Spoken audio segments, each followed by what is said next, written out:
खिलखिलाना चाहिए, वो रो रहा है। समय के पांव उल्टे हो गए कुछ इस कदर कि जो बिल्कुल नहीं होना चाहिए वो हो रहा है। बहुत अच्छी श्रेष्ठ नजर रखी। और मैं अब माहौल को और भी अच्छा बनाने के लिए मैं आदरणीय सुधीर पांडे जी को आमंत्रित कर रहा हूं कि वो अपनी रचना परोसें। सम्मानीय मंच, सभी को और मेरे जितने भी अग्रज अनुज मातृशक्ति नववर्ष की बहुत बहुत मंगल कामनाएं। एक शेर से शुरुआत कर रहा हूँ मैं अपनी। इकलौता शेर हुआ था, सन्यासी शेर है मेरा। सन्यासी उसके बाद नहीं आ पाया, जोड़ नहीं पाया था राज्य में। ले हाथ में कुछ फूल, नए साल का सूरज। ले हाथ में कुछ फूल, नए साल का सूरज। मुझसे तुम्हारे घर का पता पूछ रहा था। मुझसे तुम्हारे घर का पता पूछ रहा था। एक चार पंक्तियां और देखिए था आपकी।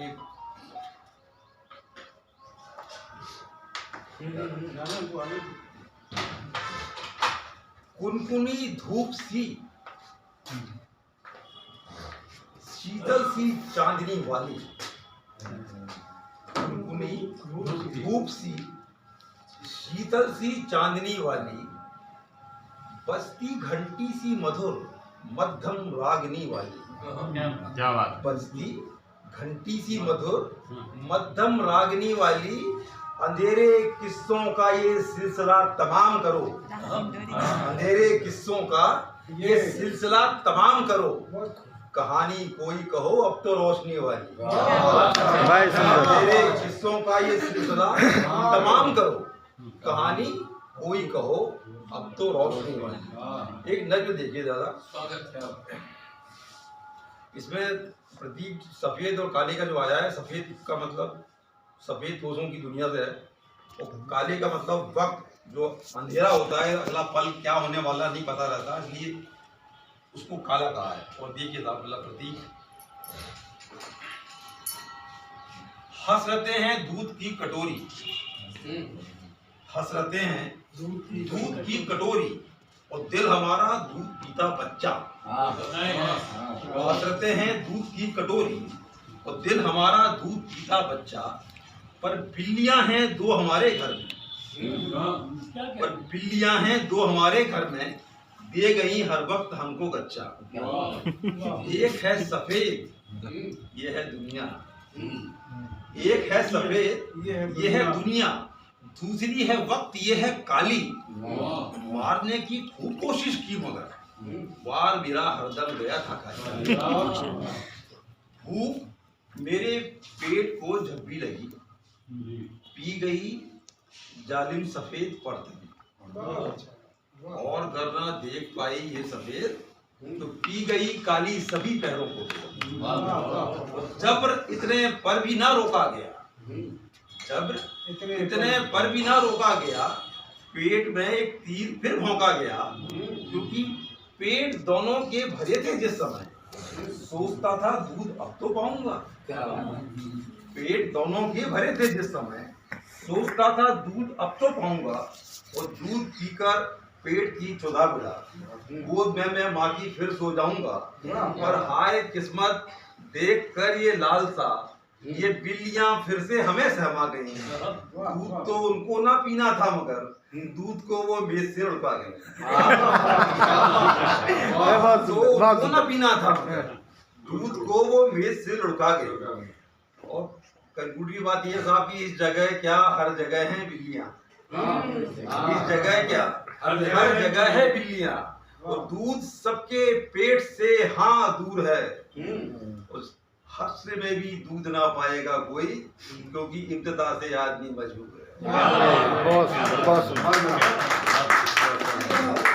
बहुत शानदार सांकेतिक तौर पर समाज की छवि खींची। और मैं बेहद सम्मान के साथ शकुंतला जी नहीं आई हैं, नहीं आएंगे, कट लगाना पड़ेगा।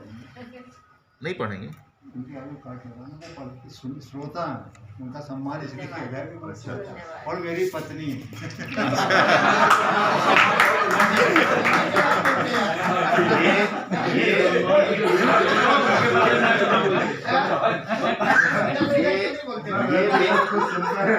अरे तो बैठ ही रहो आप। अब यहाँ चार आदमी में कैसे मारूं?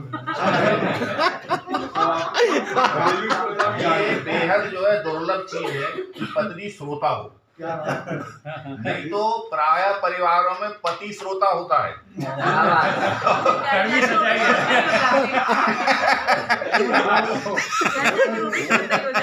तो ये आप सौभाग्यशाली हैं। वो जगेगा फिर घर में उल्टा चलिए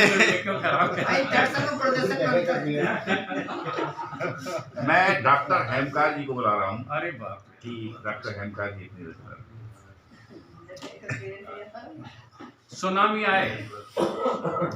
सुनामी आए खुशियों की। निकालिए।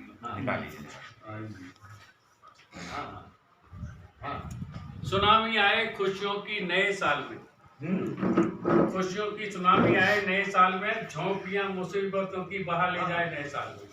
Happy new year to everybody. मंच का सम्मान सब साथियों को मेरी तरफ से अभिवादन। मैंने माना पारस छूकर लोहा कंचन हो जाता है। मैंने माना पारस छूकर लोहा कंचन हो जाता है, पर कंचन होने के पहले लोहा होना पड़ता है। क्या बात, बड़ी चीज। बहुत बड़ी। मैंने माना पारस छूकर लोहा कंचन हो जाता है, पर कंचन होने के पहले लोहा होना पड़ता है। और मैंने माना प्रसव वेदना रत्न सदा देती है। पुत्र पत्नी पुत्री रत्न होता है। मैंने माना प्रसव वेदना रत्न सदा देती है, किंतु रत्न पाने के पहले रोना पड़ता है। सही बात। प्रयास के लिए तैयार रहें। बहुत बढ़िया, बहुत बढ़िया, अच्छी बात। विश्वकर्मा जी अधिक सम्मानित हैं और फिर भाभी जी हैं, तो इनको अगले साल में शांति से गुजारा हो इसका आइडिया बता देता हूँ। ये दो लाइन इसीलिए तो नहीं गई। पत्नी का गुनाह 23 में शांति बनाए रखना। घर की शिकायत कर रहे थे, वहाँ माहौल दूसरा है। मैं बोलता हूँ सूत्र पकड़ लो, कोई अशांति नहीं रहेगी। पति हो पत्नी का गुलाम, करे सच्चे सेवक की तरह काम। पत्नी करे शोषण, पति हो मजबूर, इसको कहते हैं बंधुआ मजबूर। बहुत सुंदर। जिंदगी में कुछ फैसले यूं ले। हमेशा आदमी सोचता है कि हमारा अच्छा साल होगा, ये वो उस अंदाज से इस रचना को देखें कि जिंदगी में कुछ फैसले यूं लें कि आओ सितारों को छू लें। प्रोग्रेस करें तो सब कुछ छोड़ के आगे निकल जाए। जिंदगी में कुछ फैसले यूं लें कि आओ सितारों को छू लें। इस तरह के अरमा लिए घर से निकल गए। अब इसमें हमारे वकील साहब आते हैं कि आवाज नहीं है, फिर भी रचना बहुत अच्छी पढ़ दी है। तो इस तरह के अरमा लिए घर से निकल गए, जज्बा था ऐसा कि सितारों से आगे निकल गए।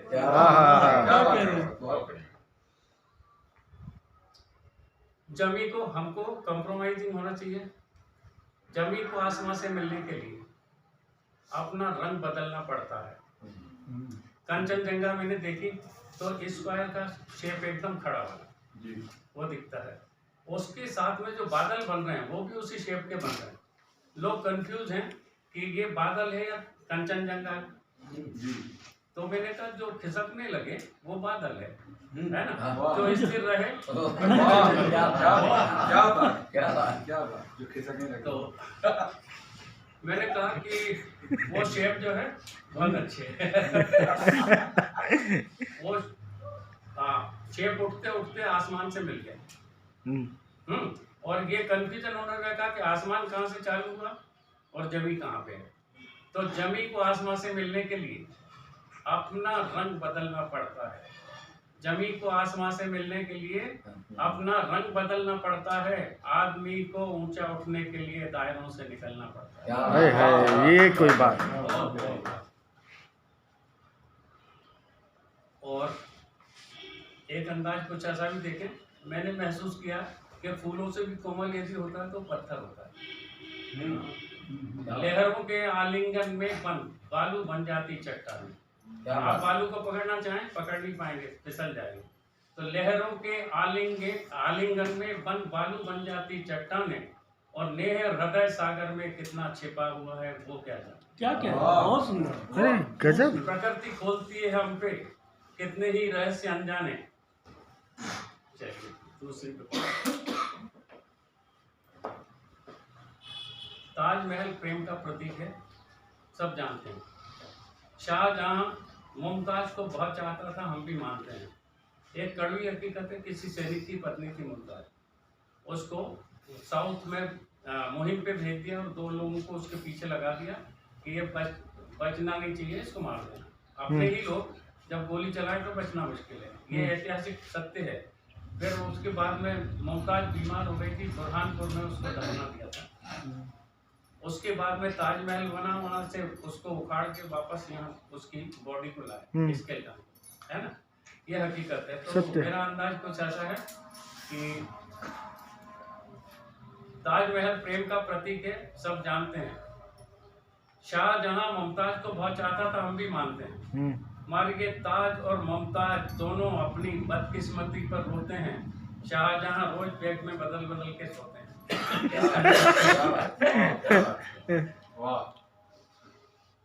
हर आदमी ये चाहता है कि दामाद गोरा हो, लड़का माने लड़की भी गोरी हो, बेटा भी गोरा हो, दामाद गोरा हो, बहू आए तो वो भी गोरी हो। मगर जरा इस अंदाज से देखें कि जिस गोरे रंग पर मुझे बेहद गुमान था, जो परतों को तलाशा तो पशेमान था। जिस गोरे रंग पर मुझे बेहद गुमान था, जो परतों को तलाशा तो पशेमान था। मेरी पीढ़ियों पर वैदेशिकों ने बेपनाह जुर्म ढाया होगा, तब मेरे रंग में गोरा रंग आया होगा।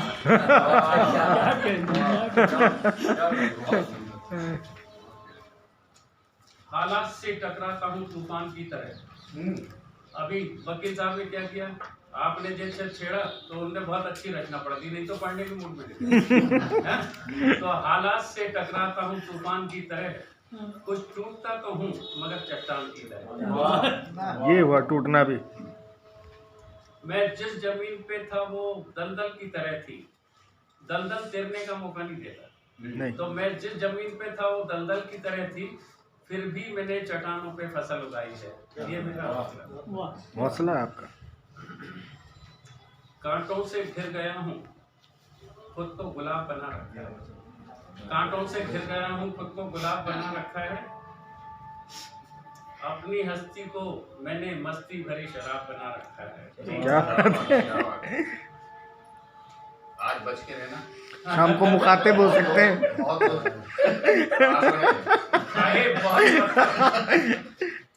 मेरे ऊपर नजर भी नहीं पड़ी साल भर तक लोगों। खाए बहुत पत्थर जरा फलदार क्या हुआ। खाए बहुत पत्थर जरा फलदार क्या हुआ, होता बहुत बेहतर अगर बबूल हो गया होता। सोचता हूँ तो मित्रों ने बोला कि आपकी रचना आपके व्यक्तित्व के मुकाबिल नहीं है, इसको इवेंट की। तो मुझे लिखना पड़ा कि फल देना एक मेरी फितरत थी। आपसे जो काम बनता वही कर सकते हैं, है ना। फल देना एक मेरी फितरत थी, बहुत कोशिश की पर बबूल होना सका। सुंदर सुंदर। और सर इसी को थोड़ा और इवेंट किया कि देता रहा फल में तुम्हें पुरजोर हमेशा, देता रहा फल में तुम्हें पुरजोर हमेशा, तुम संगबाज फन में कमजोर से निकले। हाँ सर।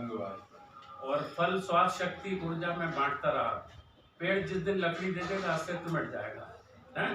तो बेहतर करते ही ये बात करना, ये फल स्वाद शक्ति ऊर्जा में बांटता रहा, बदले में क्या मिला इसकी परवाह नहीं की। कविता नहीं नसीहत है, अभी चलेगी। लोग तो मुझसे डाह करते हैं, मेरे जैसा होने की चाह करते हैं। और डेंटिस्ट का रोल देखना, लोग तो मुझसे डाह करते हैं, मेरे जैसा होने की चाह करते हैं। आप मेरे काम को कुछ भी कहें, मगर हम स्वभावों के सलीके से गुनाह करते हैं। दाढ़ तोड़ना गुनाह। बहुत बढ़िया, बहुत बढ़िया। बहुत सुंदर।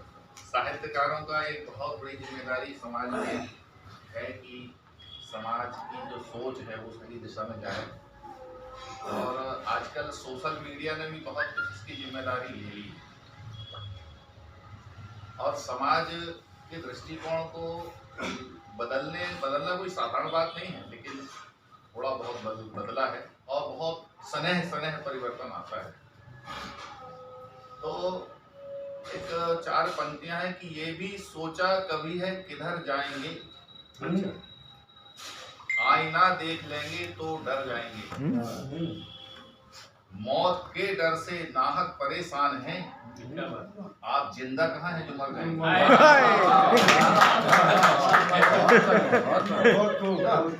निश्चित रूप से हमें जिंदा होने का परिचय देना है और समाज बदले ना बदले, उसकी बदलने की गति जो भी हो, हम कलम चलाते रहेंगे और समाज की सही दिशा में परिवर्तन की कोशिश करते रहेंगे। मैं अगले क्रम में बेहद सम्मान के साथ आदरणीय हमारे बढ़िया निरंजन द्विवेदी जी को आवाज दे रहा हूँ कि वो आज इस गोष्ठी में अपनी रचना परोसे।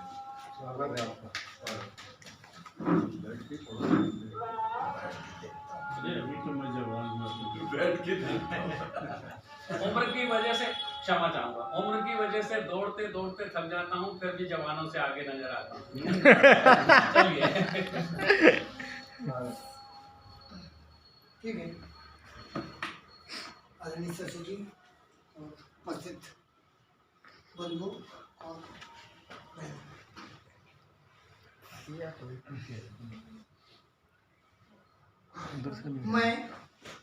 मैं अपने भीतर झांक न सका, मैं अपने भीतर झांक न सका, अपना कर्तृत्व अपना व्यक्तित्व कभी आंक न सका। क्या बात मैं अपने भीतर झांक न सका, अपना कर्तृत्व अपना व्यक्तित्व कभी आंक न सका, मैं अपने भीतर झांक न सका। अपनी गहराई अपनी ऊंचाई कभी माप न सका, अपनी गहराई अपनी ऊंचाई कभी माप न सका। मैं